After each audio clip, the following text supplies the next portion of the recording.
Continua em discussão a matéria. Eu quero só deixar claro que fui a favor da emenda número 1 do senador Sérgio Moro e a favor da emenda número 2 do senador Fabiano Contarato. O que eu li aqui foi a da número 3. Porque a 1 já estava no relatório no primeiro. O 1 e o 2 já estavam contemplados. Não, mas a número 2 trata da segunda instância, não é isso? Sim. Para discutir a matéria, o senador Fabiano Contarato. Senhor presidente, eu até entendo que nós temos que blindar crimes, a prática delictuosa e buscar a moralidade pública, senador Jader Barbalho. Mas nós também temos que entender que essa Comissão de Constituição e Justiça, um dos requisitos dela é analisar a constitucionalidade. Ora, a Suprema Corte do nosso país já se debruçou sobre trânsito em julgado.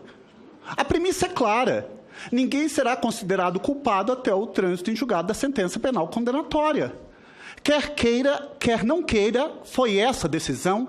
Decisão judicial não se discute, cumpre. Ora, nós estamos colocando aqui no texto, ressurgindo um debate, um assunto que já vai estar com vício de iniciativa pela inconstitucionalidade, porque está vedando a participação para aquelas pessoas que foram condenadas apenas em segunda instância. E eu volto a repetir aqui, no Brasil, quem vai ser condenado em segunda instância, na minha concepção, é pobres e pretos. Olha, não tem como. Hoje, o pobre vai ser condenado em primeira instância. Aqui nós estamos colocando um empecilho para decisão condenatória em segunda instância. Isso vai contra, e eu vou pontuar aqui, o artigo 5º, inciso 58, ninguém será considerado culpado até o trânsito em julgado de sentença penal condenatória. O artigo 11, primeiro, da Declaração Universal de Direitos Humanos, toda pessoa tem que ser julgada por tribunal isento, imparcial, assegurado, contraditório e ampla defesa. Artigo 14, 2 do Pacto Internacional de São José da Costa Rica. Artigo 8º da Convenção Americana. Veja, nós temos, e agora, uma decisão do Supremo Tribunal Federal.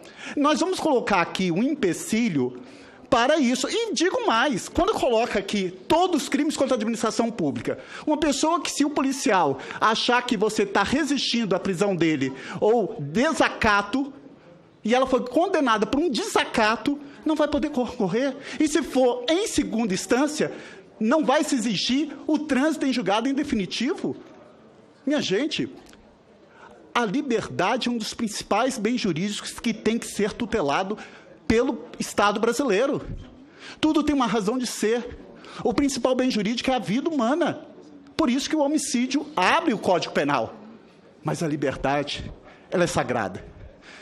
Qual o valor de uma pessoa que fica preso 580 dias ilegalmente?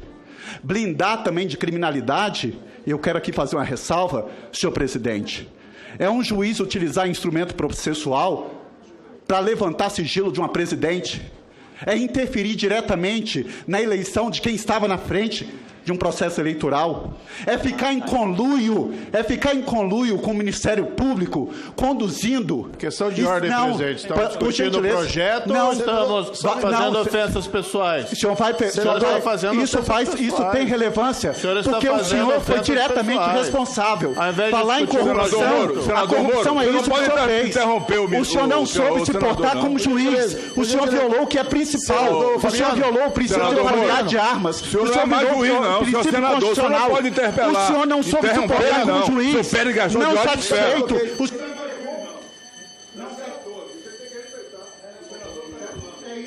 Não, pera lá. Não tá... Senadores, por gentileza. Não, pera lá. Nós estamos tratando uma matéria e o assunto descambou para outro assunto. Não, deixa eu fazer um pedido aqui da matéria. Nós estamos discutindo uma matéria, tem um senador utilizando a palavra, todos os senadores estão escritos aqui, está escrito senador Sérgio Moro, está escrito senador veneziano Vital do Rego, todo mundo vai falar. Vou com a palavra, Vossa Excelência, para continuar a sua manifestação.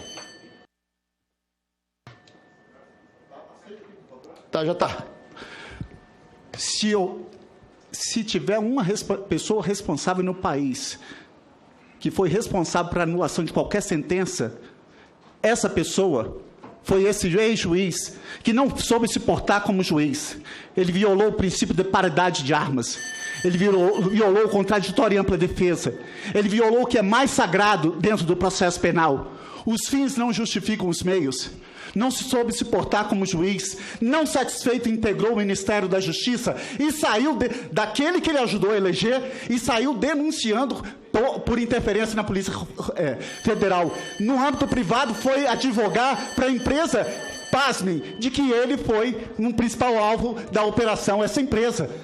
Olha, minha gente, nós temos que preservar um dos principais bens jurídicos, que é a liberdade. Senador veneziano Vital do Rego, em seguida, senador Sérgio Moro. Só pediria permissão, já que Vossa Excelência vai se retirar, que lesse no relatório a página 5, onde estão apontados os fundamentos constitucionais não, mas do em Supremo. em qualquer caso, a segunda instância mas o seu não voto leva... é absolutamente respeitável. Não, perfeito, é só isso e com respeito. Mas a exceção... Senhor presidente, eu inclusive me dirijo a Sua Excelência, relator, senador Esperidião, e peço desculpas, senador Esperidião. Não, mas se Vossa Excelência... Não, mas é porque como eu, por força de um compromisso na última quarta-feira, não me fiz presente, as desculpas são exatamente por não conhecer. Vossa Excelência mantém a previsão de que uma condenação em segunda instância já levaria a esse banimento. Bem, é só para ter essa ideia e, evidentemente, por força daquilo que não é constitucional, me perdoe, eu vou votar contra, porque a manter-se com a previsão de segunda instância... Senador veneziano, sua preocupação é muito pertinente sobre essa questão. E eu vi também as palavras aqui do senador Contarato, depois vou entrar em outras questões. Mas a jurisprudência do Supremo Tribunal Federal é importante destacar que se relaciona com essa matéria aqui presente, é a ação direta de inconstitucionalidade na qual declararam constitucional a lei da ficha limpa, que inabilita que uma pessoa condenada em segunda instância por determinados crimes possa concorrer a cargo eletivo. Naquele caso, o Supremo Tribunal Federal estabeleceu que se exigia ainda o trânsito em julgado para a execução de uma condenação criminal, ou seja, para prisão no processo. Depois ele veio a mudar e retornou novamente. Mas fez uma ressalva de que a presunção de inocência, fora do processo penal, poderia ser objeto de restrição razoável pelo legislador. E o legislador fez isso na lei da ficha limpa, que foi uma lei de iniciativa popular e que foi muito aplaudida, inclusive, e que trouxe efeitos positivos, muito positivos para as nossas eleições. Aqui nós estamos discutindo não a execução de uma pena de prisão, mas sim estamos discutindo efeitos de uma condenação criminal em segunda instância. Então, essa disposição aqui, além dela blindar a administração pública da contratação de pessoas que violaram a confiança dos cargos que lhe foram depositados e que vão ter as garantias de um processo em primeira instância e de um processo em segunda instância, um julgamento colegiado, elas ficam inabilitadas pelo efeito da condenação. Não há violação, e aqui repito, não há violação na esteira da jurisprudência consolidada do Supremo Tribunal Federal a esse respeito. Então, se nós aqui podemos até eventualmente discordar, mas o entendimento do Supremo Tribunal Federal, senador, no momento é esse. E não creio que ele vá mudar nesse aspecto. Acho que a proposta é meritória e não padece do vício de inconstitucionalidade, né, com todo respeito ao argumento. Perfeito, porque nós estamos... A ficha limpa foi anterior à decisão do Supremo. Então, se for revisitado esse tema, possivelmente ele vai manter o entendimento dessa garantia constitucional de que ninguém será considerado culpado até o trânsito de julgado. Desculpa, eu estava com a palavra, né, só para finalizar. Eu não acho que a extensão, senador, com todo respeito, na verdade, considerar o princípio que foi estabelecido. E naquela ocasião o Supremo reiterou que exigia o trânsito de julgado para a execução da condenação criminal. Então, não está correta a avaliação do senador, com todo respeito. Agora, senador, eu não vim aqui, já falei mais uma vez, eu fui eleito como senador para defender as pautas, eu não vim aqui discutir Operação Lava Jato. Agora, eu repudio as palavras ofensivas de Vossa Excelência contra a minha pessoa. Eu não vou falar aqui do roubo da Petrobras, de 6 bilhões de reais, nos governos do PT, do seu partido. Eu não vou falar aqui que a condenação do presidente da República foi feita não só por mim, mas por 3 juízes em Porto Alegre, por 5 juízes no STJ, e a anulação depois foi por motivos formais. Ninguém declarou o presidente inocente. Mas eu não vim... Quem foi condenado suspeito foi o senhor pela Suprema Corte. Não foi condenado, não era parte do processo. Foi condenado suspeito. Não, foi reconhecido que o senhor foi suspeito. Fabiano, isso é uma pior chaga. Isso é uma decadência moral. Fabiano, o senador está com a palavra. Eu não vou discutir aqui o passado, senador, do seu partido que o senhor representa, que o senhor defende aqui o fim da lei das estatais, para a volta do loteamento político partidário, o enfraquecimento do combate à corrupção, como é a sua posição aqui dentro desse projeto. Aí não dá. Agora, eu vou vir aqui discutir o projeto. E eu lamento essas ofensas, não quero entrar nesse mérito.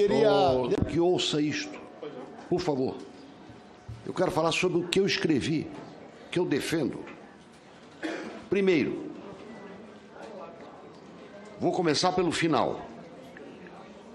O Supremo Tribunal Federal, apreciando a ADI 6630, no dia 9 de março de 2022, 9 de março de 2022, há um ano, disse: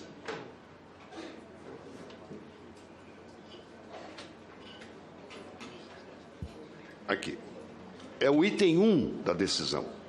A lei complementar da ficha limpa modificou o regime de inelegibilidades no ano passado, majorando o prazo para 8 anos e estabelecendo inelegibilidade no curso do processo judicial após o julgamento colegiado em segunda instância, visando a conferir efetividade à tutela da moralidade administrativa e à legitimidade dos processos eleitorais, como reconhecido pela Corte no julgamento das ADCs 29 e 30 e da ADI 4578, em que se afirmou...